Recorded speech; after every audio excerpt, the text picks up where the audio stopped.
Assalamualaikum warahmatullahi wabarakatuh. Perkenalkan, nama saya Nelul Iza. Saya dari kelas 1B Pendidikan Bahasa dan Sastra Indonesia, Fakultas Ilmu Pendidikan Universitas Trunojoyo Madura. Kali ini saya berkesempatan untuk menerangkan atau menjelaskan tentang wawasan kebangsaan. Sebelum itu, kita akan membahas tentang pengertiannya terlebih dahulu.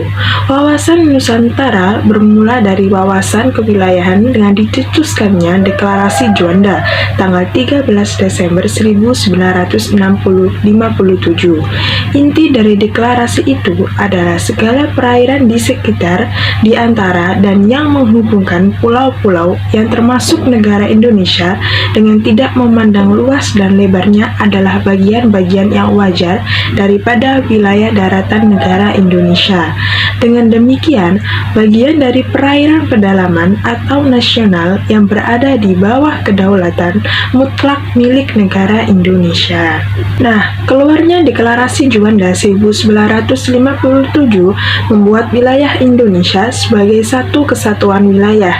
Laut bukan lagi pemisah pulau, tetapi laut sebagai penghubung pulau-pulau di Indonesia. Melalui perjuangan di forum internasional, Indonesia akhirnya diterima sebagai negara kepulauan atau archipelago state berdasarkan hasil keputusan Konvensi Perserikatan Bangsa-Bangsa atau PBB tentang hukum laut UNCLOS tahun 1982.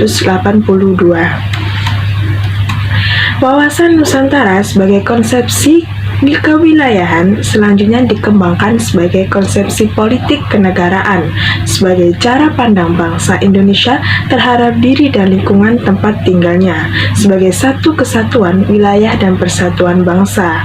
Esensi dari wilayah wawasan Nusantara adalah kesatuan atau keutuhan wilayah dan persatuan bangsa, mencakup di dalamnya pandangan akan kesatuan politik, ekonomi, sosial budaya, dan pertahanan keamanan. Wawasan Nusantara merupakan perwujudan dari sila ketiga Pancasila, yakni Persatuan Indonesia. Rumusan wawasan Nusantara termuat pada naskah GBHN 1973 sampai 1998 dalam pasal 25 UUD NKRI 1945. Menurut pasal 25A UUD NKRI 1945, Indonesia dijelaskan dari aspek kewilayahannya merupakan sebuah negara kepulauan archipelago state yang berciri Nusantara.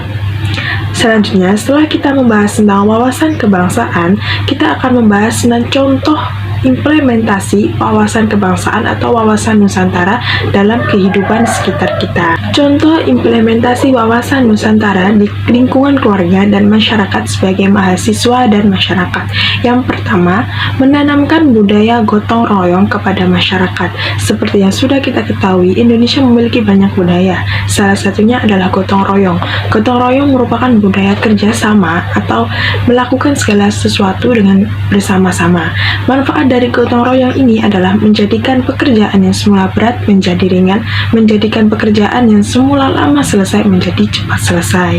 Yang kedua adalah membudidayakan sikap meminta maaf dan berterima kasih sejak dini untuk mencetak generasi yang berakhlak mulia.